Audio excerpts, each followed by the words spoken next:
Dah. Selamat pagi.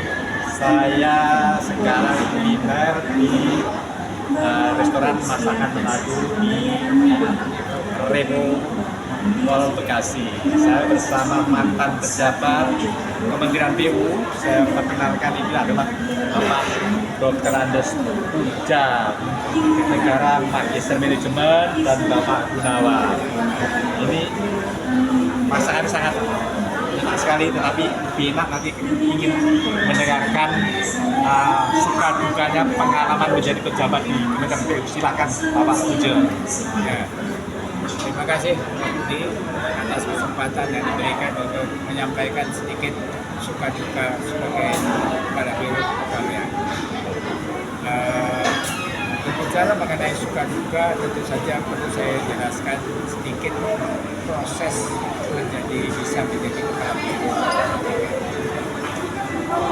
Saya kira tidak disambung Terus sampai kelas sekalian. Tapi terlalu panjang. Enggak. Saya katakan tadi bahwa proses untuk menjadi kepala biro nampaknya cukup panjang. Mengapa panjang? Karena dimulai dari semangat yang muncul pada waktu saya bekerja di Kulit Berantas, Jawa Timur. Pada waktu itu saya berpendapat bahwa karir sebagai pejabat proyek pada waktu itu saya berpendapat bahwa cukup sempit dan tidak seluas seandainya bekerja pada tingkat departemen. Jadi dari Berantas langsung ke Dijen Pengairan. Karirnya bagaimana?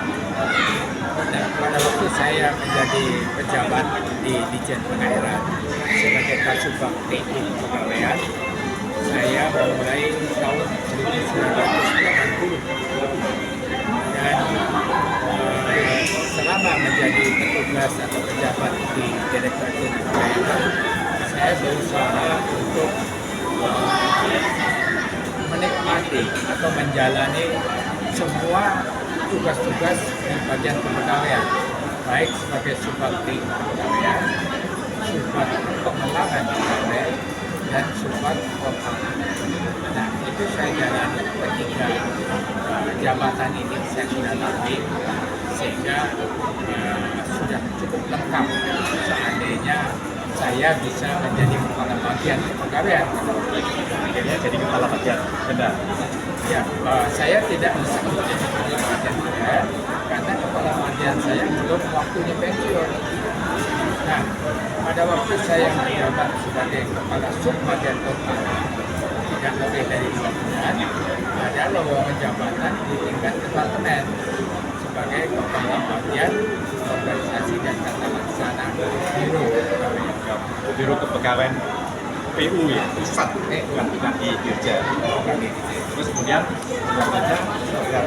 bisa menjadi kepala biro, bahkan yang sangat prestis lah bagi orang yang non-teknis.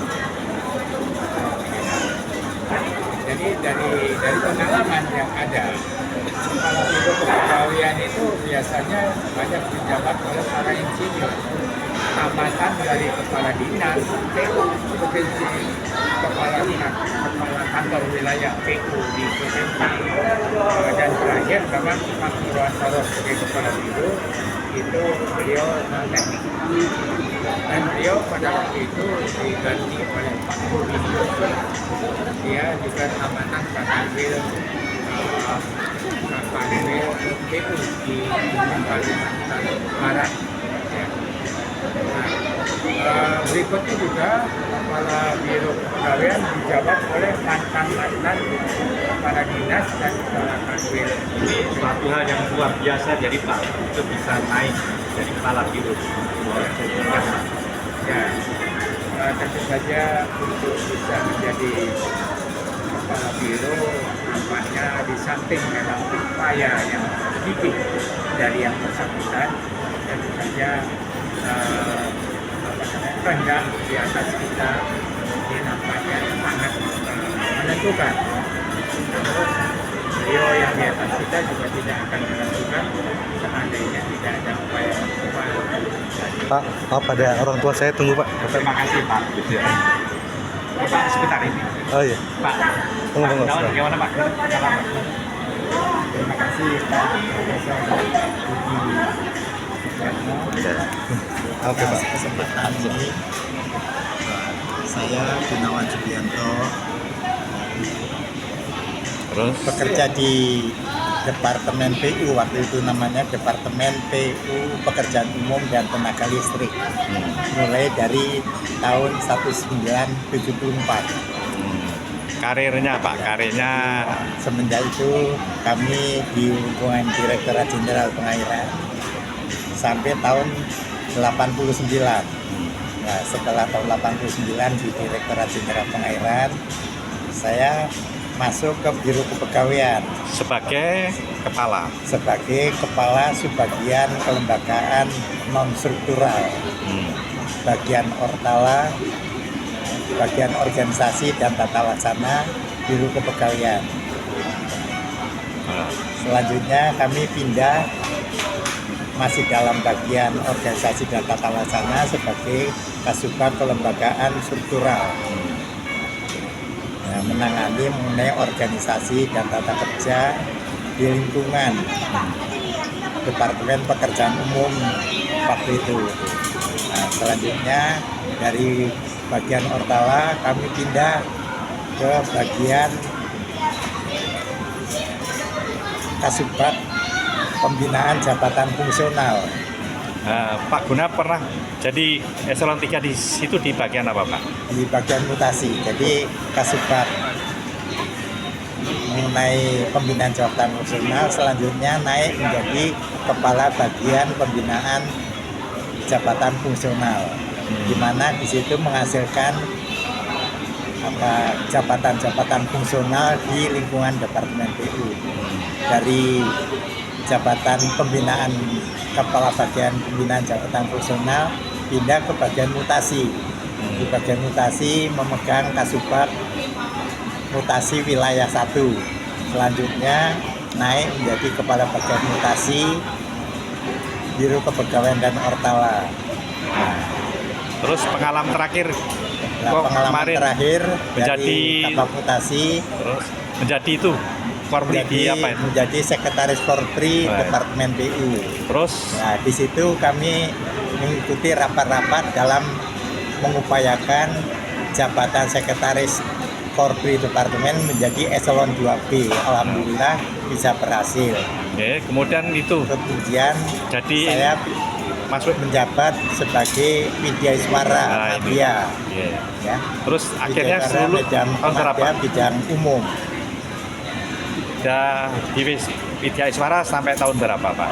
Dan selanjutnya saya pensiun tahun 2013. 2013. Jadi genap di Departemen PU menjadi Kementerian PU sampai 39 tahun gitu. Oke, sukses, Terima sukses kasih. Pak Puja Negara, lo sukses, Bapak Pak Gun, selamat, sukses. Jadi pensiun yang luar biasa. Sekarang umur berapa Pak Puja Negara? Ya, 81 tahun. 81 tahun, kelihatan muda sekali. Terakhir pensiun dengan pangkat 4E. Wah, 4 Terima kasih Pak Gun, Ya, pensiun saya pensiun tahun 2013 di usia 60. 60. Saat ini sudah 72 tahun setengah. 72 tahun kelihatan muda. Terima Masih kasih, sehat. sukses, mudah-mudahan dipakai untuk anak muda. Saya tambahkan sedikit. Oke. Saya beruntung setelah pensiun, setahun ya 6 bulan setelah pensiun, saya mendapat tugas baru di Bappenas. Oke, sukses. Hampir 10 tahun saya mengurusi bidang diklat Iya. di Bappenas Terima sampai kasih. tahun 2016. Oke, terima kasih. Ya, terima Bermanfaat bagi yang muda-muda nanti sampaikan. Terima kasih Pak. Pak Puja, Pak Gunawan, makasih. Oke, nanti di anu. Tapi kan nanti bisa dirangkai-rangkai gitu Iya, ya. iya Pak.